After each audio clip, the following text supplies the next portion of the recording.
Donc maintenant, nous allons avoir notre troisième table ronde et qui sera féminine. Elle sera animée par Patrick P.L., journaliste à la revue Éléments, mais également illustrateur. Et c'est lui qui fera parler les Antigones. Je vous demande de l'accueillir.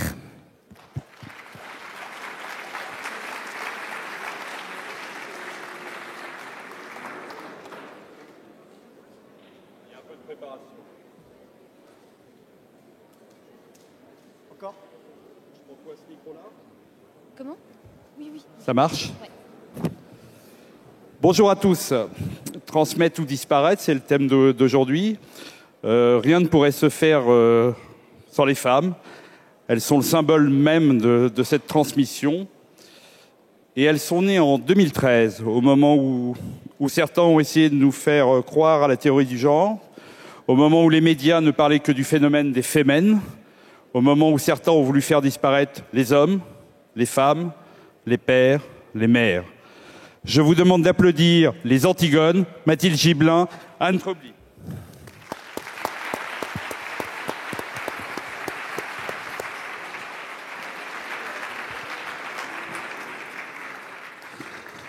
Alors, on s'installe comme ça parce qu'elles ont décidé que si je pouvais être le plus discret possible, ça les arrangeait.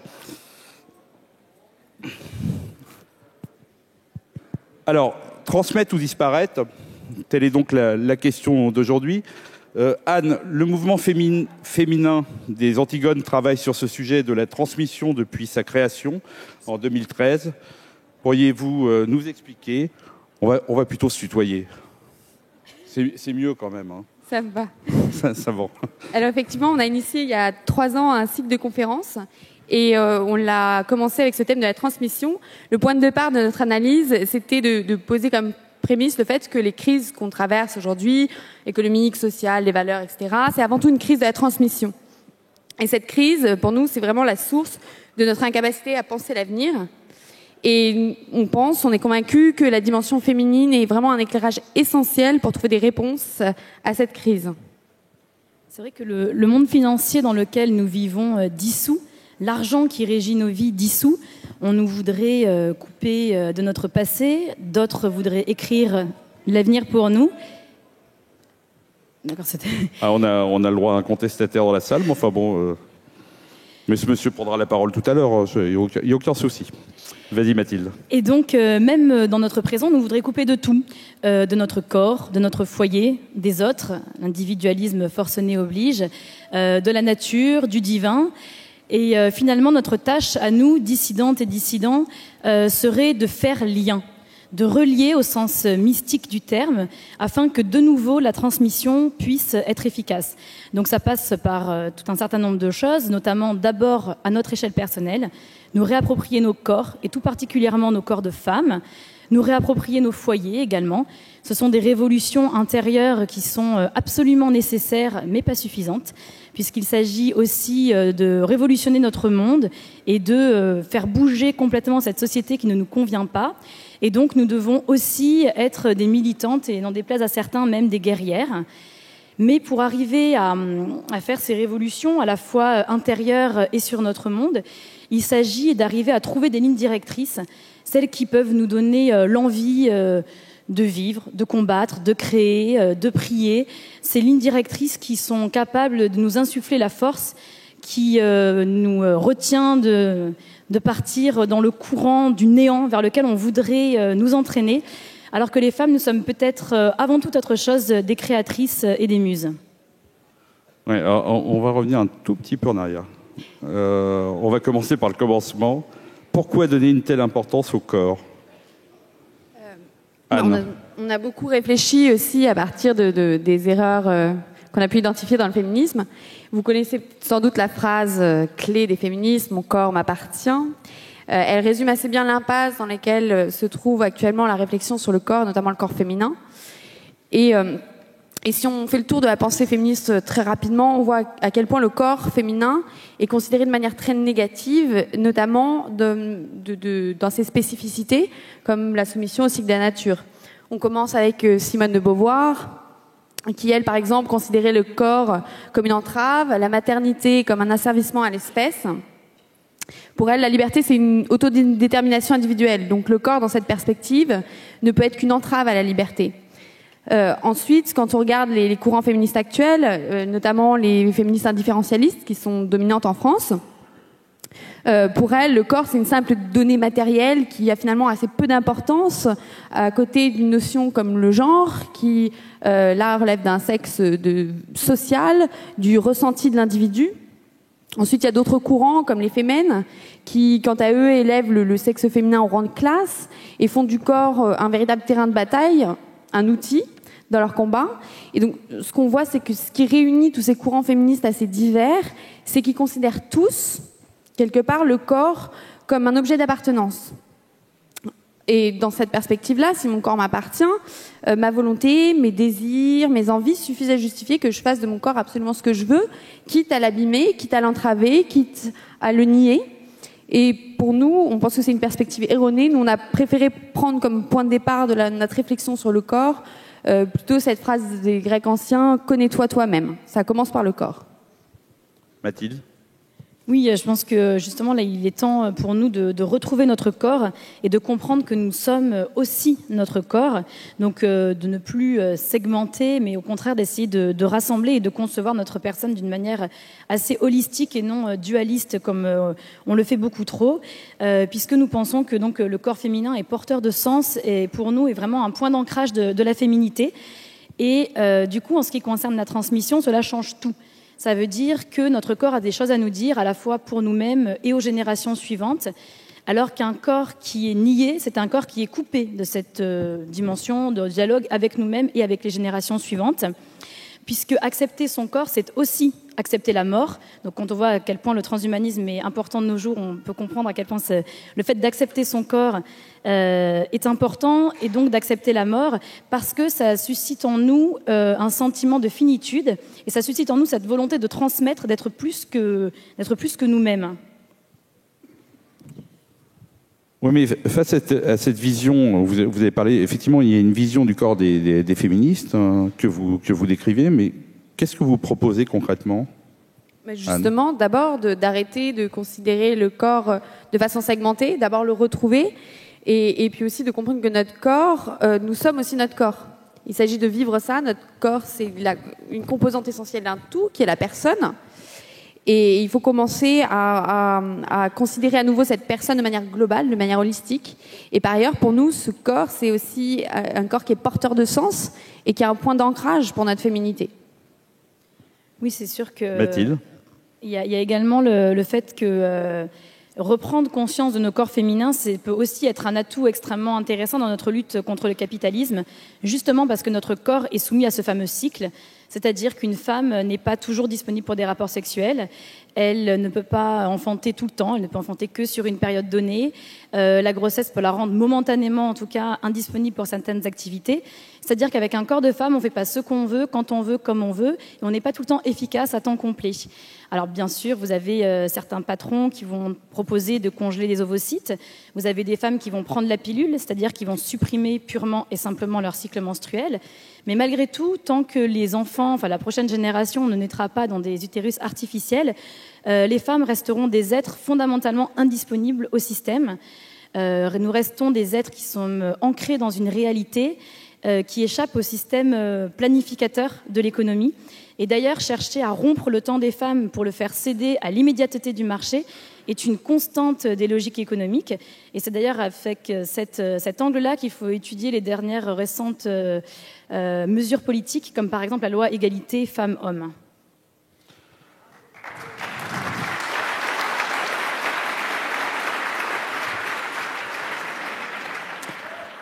Bon, maintenant, on va parler d'un sujet qui fâche, mais qui... Peut-être rajouter un...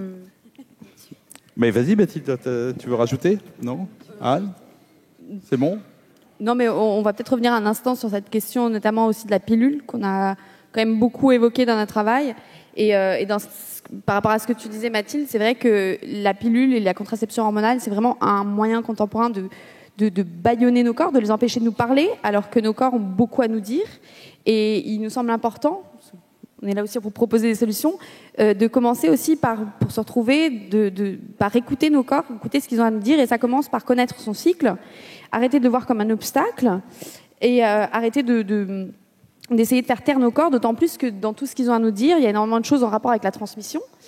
Ces corps dans lesquels on vit nous donnent aussi un rapport très différent au monde entre hommes et femmes. Les femmes, par exemple, de par leur cycle, ont une perception cyclique du temps. Ce qui est possible aujourd'hui n'était pas hier, ne sera pas demain. Et dans ce rapport au temps, il n'y a pas de place pour l'illimité, en fait. Toutes les choses ont un début et une fin, et ça, c'est quelque chose qui, je pense, nous rend particulièrement sensibles à des problématiques comme celle de la transmission. Le corps féminin, c'est aussi le temps long, puisque je ne sais pas si vous savez, mais lorsqu'une petite fille naît, elle a déjà tous ses ovules. Et ces ovules, elles les héritent non pas seulement de leur mère, mais de leur grand-mère. Et donc ça, c'est quelque chose d'important qui nous pousse aussi à comprendre à quel point le corps est quelque chose d'important et qui se transmet aussi. Et le corps féminin, finalement, je pense, nous dit quelque chose du passé. Il est la trace vivante d'un patrimoine familial. On transmet aussi un patrimoine génétique à nos enfants. Donc, nos corps féminins, je pense que c'est un lieu de transmission primordial, aussi au sens très littéral, dans le sens où c'est là où la vie naît et se renouvelle. Voilà. Et moi, je dis rien, hein, donc commencez pas à...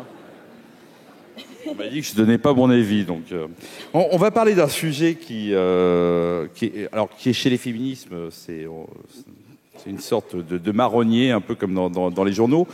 C'est le foyer. C'est un grand sujet qui est justement décrié par les féministes et qui pourtant a son importance au niveau de la transmission. C'est le foyer. Mathilde, c'est quoi une femme au foyer ? Alors, la figure de la femme au foyer, il n'y en a peut-être aucune qui aura été autant ridiculisée, caricaturée ou adulée. Et il serait peut-être temps de prendre un petit peu de hauteur et de considérer que nous ne vivons plus au 19e siècle, nous ne vivons plus au 20e siècle, mais nous sommes en 2017, et que la notion de foyer s'avère vraiment une notion centrale dans notre lutte pour la transmission. C'est vrai que nous soyons d'ailleurs des hommes ou des femmes, même si c'est vrai que les femmes ont quand même une prédominance certaine sur le foyer, historiquement parlant, et d'ailleurs c'est une prédominance que nous ne devrions abandonner pour rien au monde. Oui, et si on en revient au sens premier du foyer, le foyer c'est l'âtre, c'est la cheminée, c'est le cœur de la maison, c'est là où se déroulent la plupart de nos actes, de la vie de famille, c'est là où on revient après nos activités diverses, notamment professionnelles. Et c'est là aussi où on apprend la vie en société, on apprend les interactions avec les autres, à parler, à marcher. Et comment est-ce qu'on pourrait rayonner dans une société, comment on peut peser dans une société si on n'a pas une base solide, cette base solide qui est le foyer. On voudrait nous faire croire aujourd'hui que le foyer, c'est une sorte de petite bulle fermée et que pour les femmes, il est urgent surtout de déserter les foyers pour pouvoir être libres. Et c'est une idée qui est particulièrement dangereuse au regard de notre problématique qui est la transmission, parce que c'est vraiment tout ce qui se passe, ce qu'on a évoqué dans les foyers, c'est ce qui nous façonne durablement, c'est aussi ce qui offre un cadre à la transmission. C'est sûr. Oui, moi, je voudrais rajouter, c'est vrai que le foyer est souvent considéré comme une prison, alors que le travail, il y a une formule, c'est la liberté. Pas trop pour nous. Attendez. Et c'est vrai, je pense que le fait d'inverser cette vision du foyer et de le prendre comme une base solide à partir de laquelle on peut rayonner et sans laquelle on n'est finalement pas grand-chose, il ne faut pas ensuite s'étonner que notre société liquide veuille nous sortir de nos foyers et fasse tout pour nous couper le maximum de nos foyers et que nous déléguions toujours plus ce qui se passe à l'intérieur de nos foyers. On achète des plats cuisinés au lieu de préparer nous-mêmes nos repas quotidiens. On achète des cours particuliers pour nos enfants au lieu de les instruire nous-mêmes. On achète des prestations pour personnes âgées au lieu de prendre soin de nos vieux. On achète des télévisions, ça nous permet d'économiser la salive. Finalement, il nous reste quoi de notre vie quotidienne ? Des achats. Et nous passons, les hommes comme les femmes, toute notre journée à travailler pour nous payer ces achats.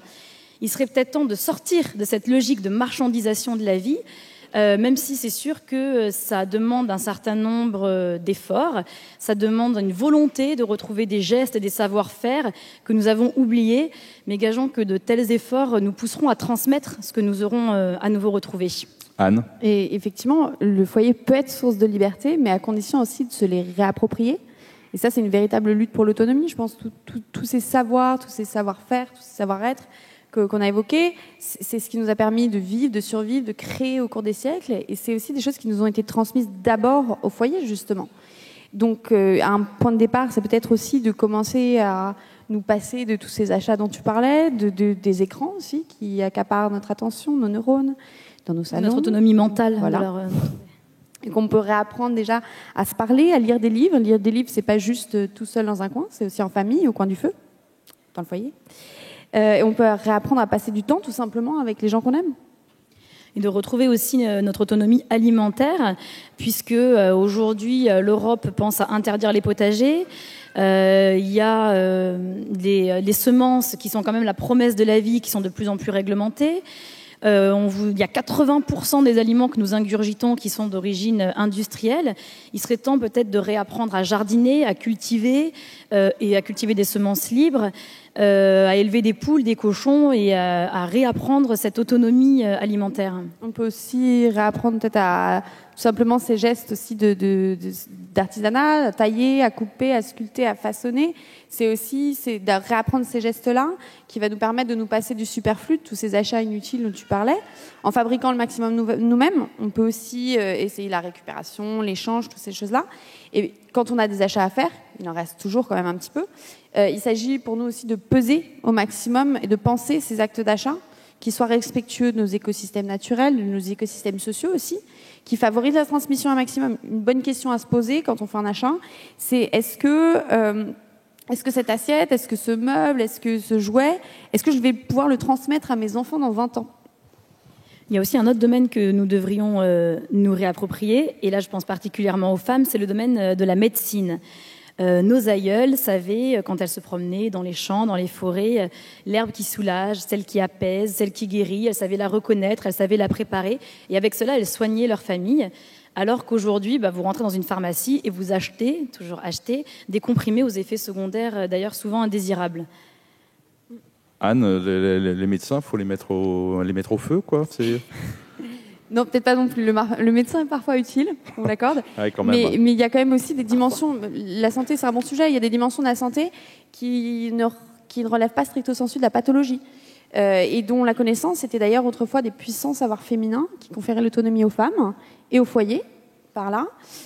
Quand on médicalise d'ailleurs avec les femmes, on a beaucoup parlé dernièrement de la médicalisation de la grossesse, de l'accouchement, alors que la majorité de ces moments de vie-là ne sont pas pathologiques. C'est aussi pour la société un moyen de contrôler les femmes. C'est aussi un énorme vecteur de rentabilité. Donc là, il y a quelque chose à retrouver aussi. Mais ce qu'il faudrait retrouver, c'est en fait apprendre à parler de nouveau entre femmes, à retrouver cette synergie qui existait entre femmes lorsqu'on naissait, vivait et mourait au même endroit. Il y avait donc ces communautés de femmes, et c'est grâce à ces communautés que se transmettent des savoirs qui permettent à la vie quotidienne de s'écouler tout tranquillement. Et aujourd'hui, il ne reste plus guère que le reliquat de la transmission mère-fille, et encore, ça dépend des familles. Et c'est vrai qu'Antigone est un exemple parmi d'autres de femmes qui souhaitent retrouver cette synergie féminine. Et je crois qu'il y a dans la salle certaines adeptes de trac et de dentelle qui en sont aussi. Anne, ça veut dire que le foyer, c'est pas simplement qui s'occupe de la vaisselle, de faire le ménage et de passer l'aspirateur. C'est-à-dire qu'il doit avoir, comme disait Mathilde, il doit avoir un vrai dialogue dans le foyer. Ah ben, nous, on n'est pas pour les quotas, notamment dans les tâches ménagères. Ça se passe pas comme ça. Tout ce dont on parle tout à l'heure, en fait, tous ces gestes simples de la vie quotidienne, c'est des gestes qui sont vraiment vitaux et que les femmes, en premier, doivent se réapproprier aussi. On va discuter et décider de comment mieux se nourrir, mieux se soigner, de comment mettre au monde un enfant. C'est pas des discussions de bonnes femmes. C'est véritablement des actes militants que les femmes doivent se réapproprier, avec le soutien des hommes, bien sûr. Et c'est aujourd'hui des gestes qui ne nous appartiennent plus. Et alors que ce sont des gestes qui nous façonnent, aujourd'hui, on se concentre sur des listes de tâches ménagères, si possible, partagées à 50-50 entre le mari et la femme. C'est un peu triste. Bon, moi, je suis rassuré, il n'y aura pas plus de tâches ménagères dans votre programme. Il a tout compris. Mais au-delà des gestes quotidiens, comment on peut aller plus loin, Anne ? Déjà, on a donné quand même beaucoup d'exemples de transmission parent-enfant au sein on va dire, dans le foyer de la cellule familiale. Mais un premier pas, c'est déjà que ce foyer il résonne au-delà de la cellule familiale. Tous ces gestes, tous ces savoir-faire qu'on évoque depuis tout à l'heure, on peut les transmettre avec d'autres, déjà aux générations qui nous ont précédés et qui parfois en ont oublié certains, aussi à nos voisins, à nos collègues de travail, pourquoi pas. Et c'est vraiment une première étape, et je pense qu'il y a aussi une valeur d'exemple. Quand on arrive à montrer à ceux qui fréquentent nos maisons qu'une nourriture saine, c'est possible, qu'un salon sans télévision, c'est possible, c'est un premier pas, déjà. Mathilde ? Non, c'est sûr que dans ce qu'on nous disions tout à l'heure en introduction, ce sont vraiment des gestes qui sont absolument nécessaires, mais qui ne sont pas suffisants parce qu'il nous faut aussi remettre en cause les fondements de notre société dans laquelle nous vivons et qui nient complètement la transmission. À ce sujet-là, on peut sans doute évoquer l'analyse sociale de Michel Kluskar, qui explique qu'on est à l'heure actuelle, on vit dans une société, un capitalisme de séduction qui repose justement sur les femmes. Et nous, ce qu'on propose, c'est aussi de s'attaquer à ce modèle social-là. On va peut-être revenir sur ce modèle-là. Oui, les théoriciens distinguent deux styles de capitalisme. Le premier qui serait un capitalisme de type paternaliste, tourné plutôt vers la production, avec des valeurs plutôt bourgeoises telles que le goût de l'épargne, le travail, etc. Et ensuite, un deuxième capitalisme qui serait plutôt tourné vers la consommation et qui mobiliserait des notions beaucoup plus féminines, telles que l'influence, la séduction, la notion de cycle qui est utilisée à un rythme effréné par les faiseurs de mode. Et donc, l'association de ces deux termes, entre le capitalisme avec cette logique de possession, d'appartenance, et celle de séduction qui renvoie à un attrait sexualisé, nous amène dans notre démocratie libérale, libertaire dans laquelle nous vivons aujourd'hui et qui tend à l'accomplissement de toutes les passions et surtout qui consacre la consommation comme l'ultime liberté et même comme l'ultime droit de l'homme. Oui, puis dans cette perspective, en fait, tout doit devenir un jeu, tout doit devenir ludique, et le sexe y compris. Et dans cette perspective ultra-ludique, les femmes ont été un obstacle, puisque soumises à leur cycle, puisque potentiellement indisponibles.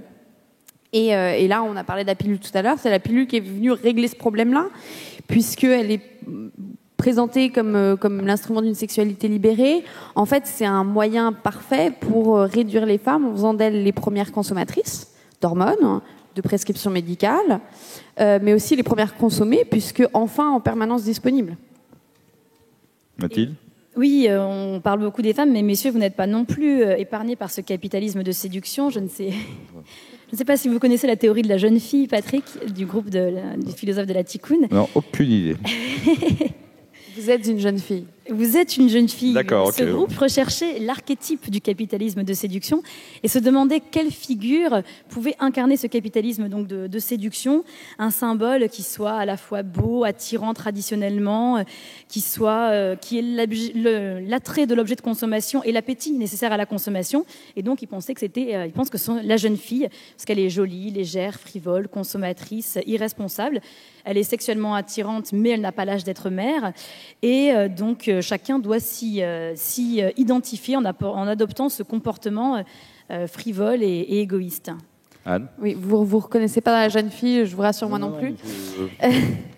Effectivement, on voit dans ce modèle-là à quel point, en fait, ce système-là, ces représentations symboliques-là sont vraiment l'ennemi de toute féminité mûre, libre, accomplie, avec des archétypes de minceur irréaliste, de beauté enfantine.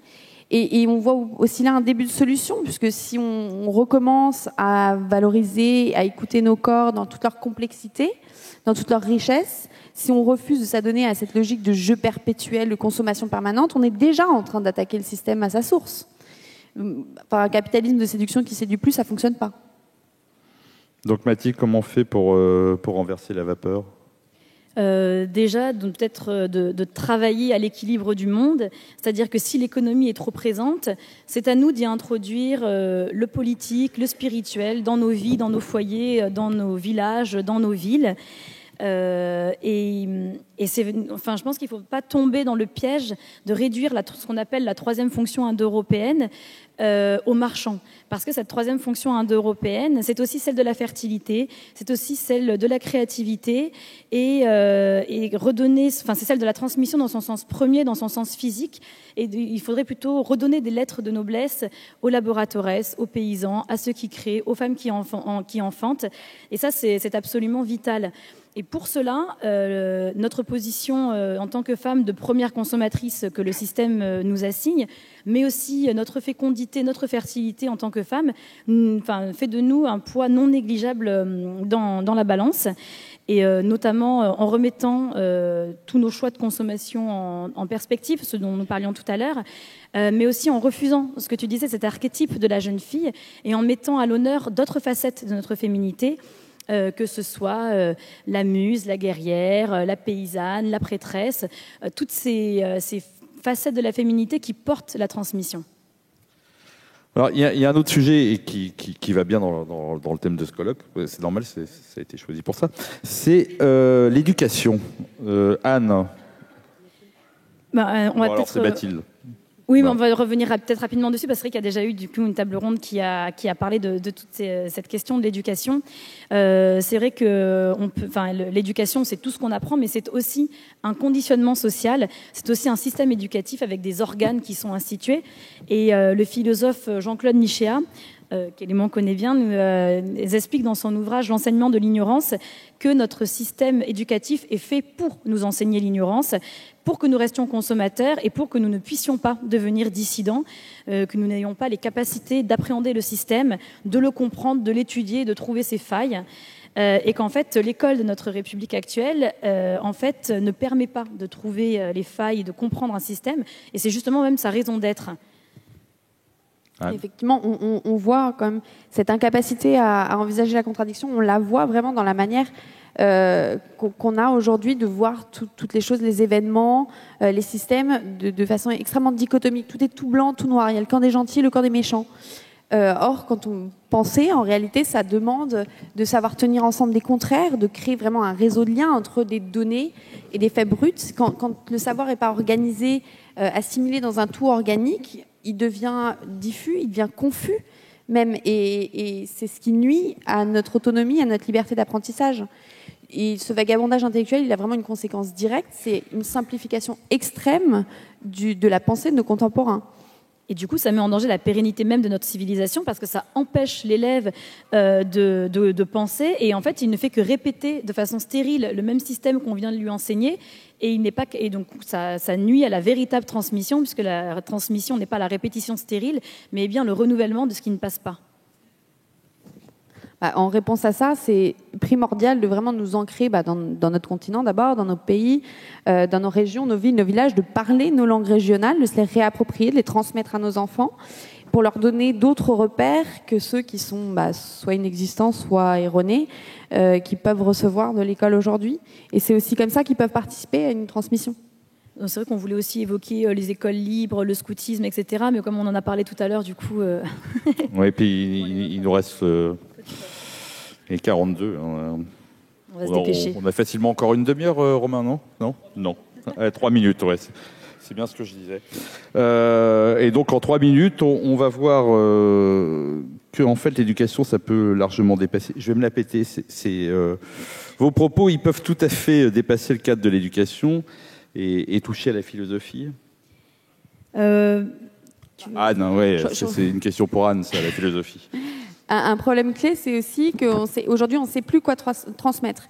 Et un point de départ, une première réponse à cette question-là, c'est déjà la tradition. La transmission et la tradition, c'est deux choses qui sont intimement liées. La tradition, ça renvoie au passé, à l'histoire, au lien intergénérationnel, voilà. Et ce qui est intéressant, c'est que comme la transmission, c'est quelque chose d'extrêmement dynamique. D'abord parce que ça implique un processus de sélection. La tradition, c'est pas un paquet qu'on donne en vrac. C'est ce qu'on considère avoir suffisamment d'importance pour ne pas être oublié, ce qu'on estime propre à être une base stable pour faire grandir les générations futures. Mathilde ? Oui, rapidement, vous voulez quand même évoquer peut-être Hannah Arendt et son concept justement de la tradition. Pour elle, la tradition est aujourd'hui, on a eu une rupture de la tradition parce qu'on a la disparition de l'autorité et que cette autorité est elle-même légitimée par un acte de fondation à laquelle tout le monde se réfère. Et aujourd'hui, dans notre société actuelle, on n'a tout simplement plus d'acte de fondation, donc plus d'autorité, et on ne sait plus trop à quoi se vouer au niveau de la tradition. Bah, c'est une des raisons du relativisme ambiant. Sans référence à la transcendance, en fait, la pensée elle devient autoréférentielle, autonormée. Et à partir de là, comment est-ce qu'elle peut prétendre être vraie ? Et ça, c'est une différence fondamentale avec la tradition qui, au contraire, implique nécessairement de se référer à une forme d'absolu, à quelque chose qui est au-delà du jeu social, que ce soit Dieu, les dieux ou même la nature avec un grand N. Et ça, c'est vraiment urgent pour nous de renouveler ce rapport avec le passé, de regarder ce passé avec un cœur neuf, et notamment sur la question du sacré et du profane, parce que dans la perspective dualiste, en fait, le monde matériel est incompatible avec le spirituel, alors que dans les perspectives des anciens, au contraire, le monde matériel est interpénétré, il y a une interpénétration permanente du spirituel et du matériel, et ça, c'est essentiel. Mais en fait, c'est toujours cette même vision du dualisme dont nous parlions tout à l'heure au niveau du corps. Et on le retrouve également puisque notre époque a consacré l'intelligence rationnelle et a occulté l'intelligence du cœur. Alors qu'est-ce que c'est l'intelligence du cœur ? Parce que le cœur, c'est pas simplement l'organe, c'est aussi le siège de l'unité de l'être. C'est le lieu de la communion intérieure, avec la dimension intérieure des autres êtres, que ce soit des êtres vivants, de la nature, du divin, etc. Et du coup, en occultant cette intelligence du cœur, on a perdu notre ancrage dans le cosmos et notre capacité à comprendre les relations avec toutes les autres dimensions des autres êtres, du cosmos, du divin. Et donc, du coup, le lien de la transmission est rompu, à la fois au niveau vertical, au niveau de notre ancrage dans le divin et au niveau de la transmission intergénérationnelle, mais également sur le plan horizontal avec le lien social. Un petit détail concret pour conclure là-dessus. Rapidement, Anne. On est censuré pour redonner ce sens sacré, un petit geste, des gestes très importants qu'on peut faire déjà, c'est de reprendre et de renforcer tous les rituels de passage, les âges de la vie, naissance, sortie de l'enfance, mariage, anniversaire, mais aussi nos fêtes, que ce soit Noël, Pâques, les solstices, et participer aussi à nos fêtes locales, les fêtes agricoles, les fêtes des saints patrons locaux. Ça, c'est des gestes concrets qu'on peut faire dans ce sens-là. Voilà, je pense qu'on a... oui, ça y est, ça va être fini. Moi, mon mot de conclusion, c'est que vous avez connu les femelles, vous avez vu les Antigones, vous avez vu la différence des discours. Je crois qu'il n'y a pas photo. En tout cas, merci Anne, merci Mathilde, et applaudissez-les parce que c'était important. Merci.